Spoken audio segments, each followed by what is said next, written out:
Hey, what's up guys? If you like this video, please hit subscribe. I would appreciate that a lot if you wouldn't mind doing that. And if you don't like this video, don't hit subscribe. So today I'd like to talk about confirmation bias, just in general. Best example, of course, is the current epidemic, which is the coronavirus or COVID-19. You've got kind of two parties, right? There's not a lot of middle ground. You've got the people that think it's nearly like a hoax. It's not like a real thing. And they think there's some big kind of government conspiracy behind it, okay? Okay, that's fine, that's their opinion. Then you have the other side, which thinks it's anything but a hoax. It's the most serious threat around. Everything has to be done to stop it possible. The reality would be that it's something in the middle, right?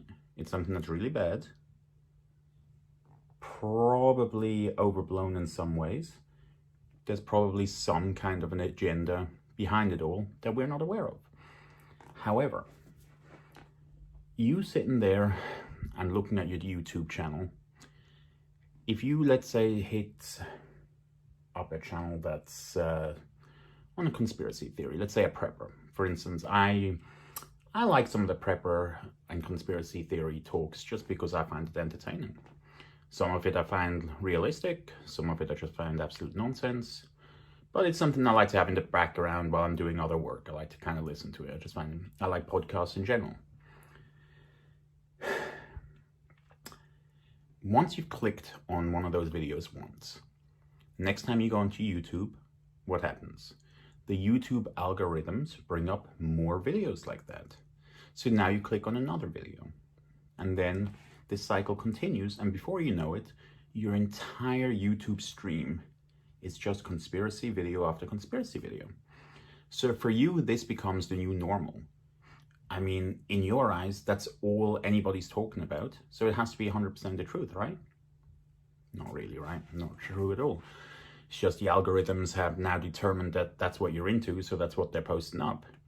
Just like if you were into sewing and you just constantly clicked on sewing videos, soon your entire feed will be just videos on sewing. That doesn't mean the entire society and world is 100% into sewing. That just means YouTube knows what you like. So how does that relate to the fitness industry? It relates in so many ways.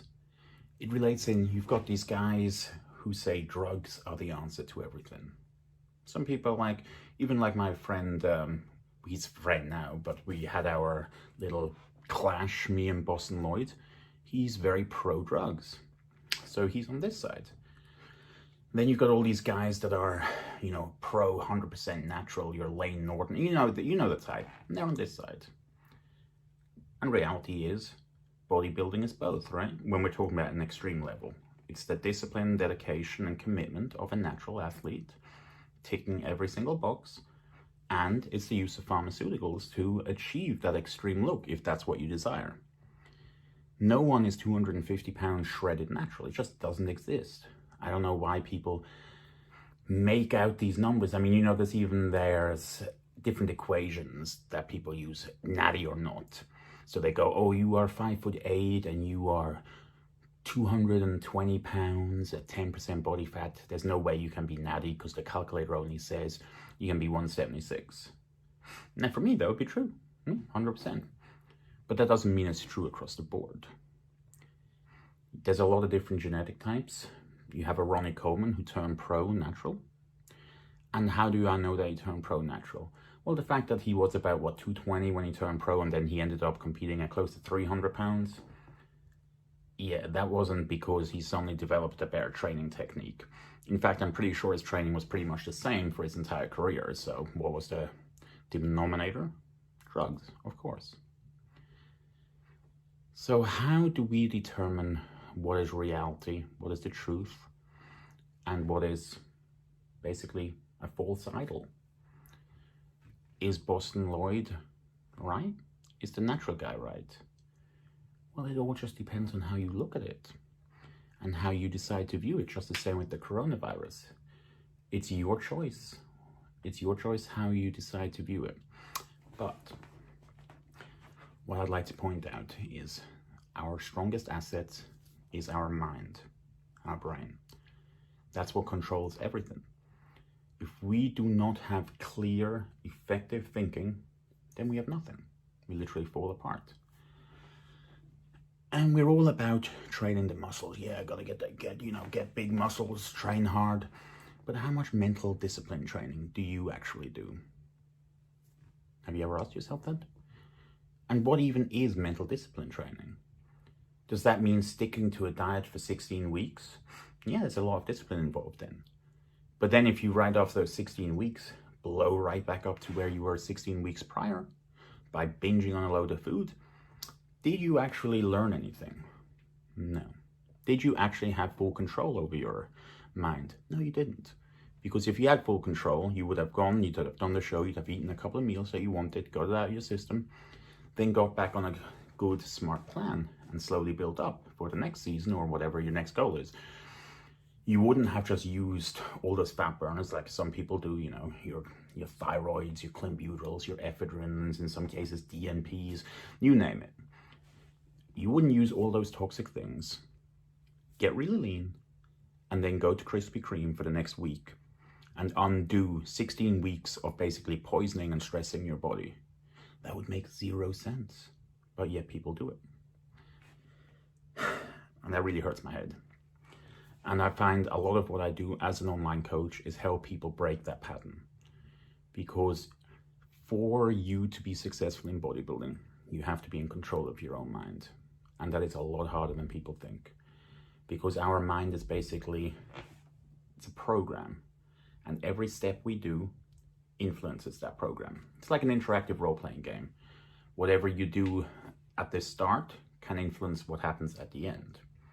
So you have to be careful with each step you take. Have you ever played those choose your own adventure books where it gives you, you read it and it says you got a choice, go to page 8 or go to page 15 if you want to do this or that.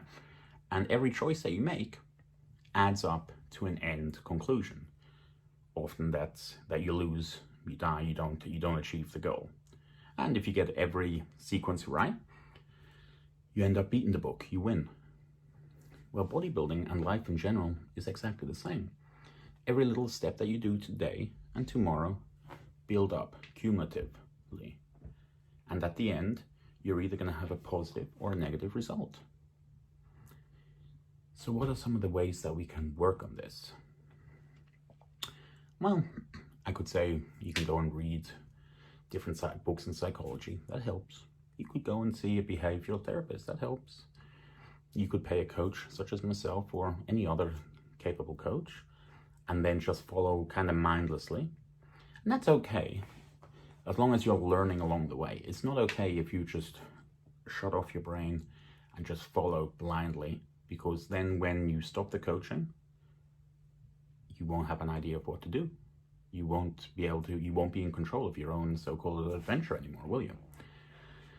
So if you do have a coach, make sure you're questioning as you go along. Not so much questioning their rationale, perhaps, because you don't want to be in conflict with the coach. You and your coach should be on the same thought train the entire time. Your coach should never be doing anything that makes you uncomfortable, because it's your body after all. At the same time, you shouldn't be double guessing every single thing he says and go, oh, you say a cup of oats has 47 carbs. Well, when I Google it, it says it's got 46 carbs. I mean, that's just stupid. It's just making arguments for the sake of making arguments. But you do need to think for yourself. And the same goes for the information that you consume. So if I just watch videos on preppers and the end of the world, and I watch that all day long, all that information is getting encoded into my brain bit by bit by bit. And slowly but surely, I send myself on a spiral where I get into a negative mind state. And then whatever energy you put out, I believe you attract back in. So if you're putting out this prepper end of the world energy, you're going to draw in people with the same kind of thoughts, and they are going to confirm your bias. The exact same thing can be said for fitness.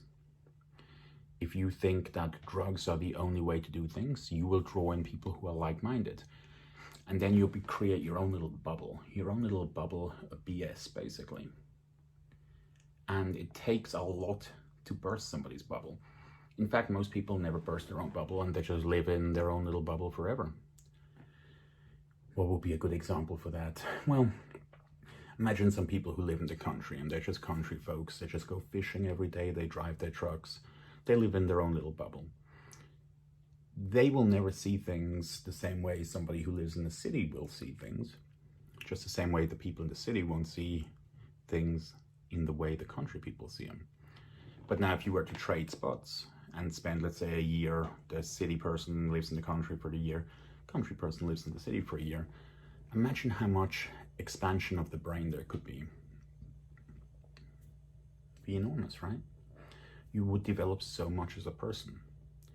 Well, the same goes for all the information you're putting into your brain every day. So when you're watching the news and you are just, remember, the news is there to stress you out. Stress sells. That's why you don't see happy stuff on the news all the time, because that doesn't create that dopamine dump. When you read something that says, oh my God, all these people died, your brain is releasing a lot of dopamine. You're basically getting like a little drug fix from that, which is okay at first. But then what happens when you get addicted to it? And then you're constantly like, refresh, refresh. The same list with people with an Instagram account, right? And they post up a picture and they're like, okay, I've got 100 likes. 5 minutes later, refresh, 105. 10 minutes later, refresh. And they just keep doing that all day long. They are literally poisoning their minds and wasting their time enormously. Because social media, YouTube, all that stuff, it all comes down to algorithms. And it's basically set up like a casino. How is a casino set up? A casino isn't set up that you go in with $100, you play a little bit, and then you go, whew, man, that was good fun. I'm going home now. You know, I just won $50 extra. I'm good. Casino is set up that you keep pulling that lever over and over because you're getting a dopamine release each time until there's no money left in your pocket. Literally. That's what they're designed to do. Social media, YouTube, all of that is designed the exact same way. It's designed that you just keep pulling that lever and you keep interacting with it, because the more you interact with it, the more money they make. While you're interacting with it, you are slowly but surely not only creating a confirmation bias towards whatever thought pattern you may have, if that's a conspiracy theory, or if that's the bodybuilder who thinks you need enormous amounts of drugs, or the natural bodybuilder who only talks to natural people and they think everybody else is in some way negative. Doesn't matter. You're still creating that situation, and that's not good. So how do we prevent this? It's hard, especially now if you're in quarantine. It's hard not to just constantly pick up your phone and be like, refresh, refresh. But if you set yourself limits and you say, look, twice a day I'm going to go and check my Instagram, or I don't know, 10 times a day. It's better than 100 times. And then you stick to that. You are creating discipline. And everything begins and ends with discipline. Every goal that you have ever had in your life, every goal that you ever will have in your life, the common denominator, if you achieve that goal or not, is discipline. Because basically anything is achievable if you keep working at it and you're realistic. So it's not realistic for me to say, look, I'm 34 years old, I've had some injuries, I don't have the best body type at all for competitive bodybuilding, but I'm going to be Mr. Olympia. And I spent the next 10 years pumping every chemical into my body, doing everything perfectly. I'm sure I could get to a really good level, but I would never, ever be Mr. Olympia. There's no chance it's just not going to happen. So you need to make sure your goals are achievable, but at the same time, don't set them too low like most people. And don't set numerous little goals without one big goal. You need to have one big goal and then a lot of little goals on the way to that big goal. That's the only way things are achieved. To say you have a 5-year plan, that's good. Let's say your 5-year plan is to gain 50 pounds of muscle. That's a good plan, okay? It's possible for some of you. For me, it wouldn't be possible. Not without really compromising my health, to say the least. But let's say that is your plan. 5 years is too long an amount of time for the mind to really conceptualize it. So your discipline is going to wane and it's going to kind of filter out. For most people, there are always exceptions. You may be the exception. You may be watching this and thinking, what's he talking about? I can think of a goal in 5 years and I'll work every single day for that goal, and in 5 years I achieve the goal and I'm happy. Most people need that dopamine hit. They need that near instant gratification. That's why you have to set up daily goals. You have to make your day so scheduled and so routine that you get little dopamine hits all day long. Each time you eat your meal, you can tick off a little box. Let's say you have a journal. Each time you tick off a box, you're gonna get a little dopamine hit. But here's the good thing.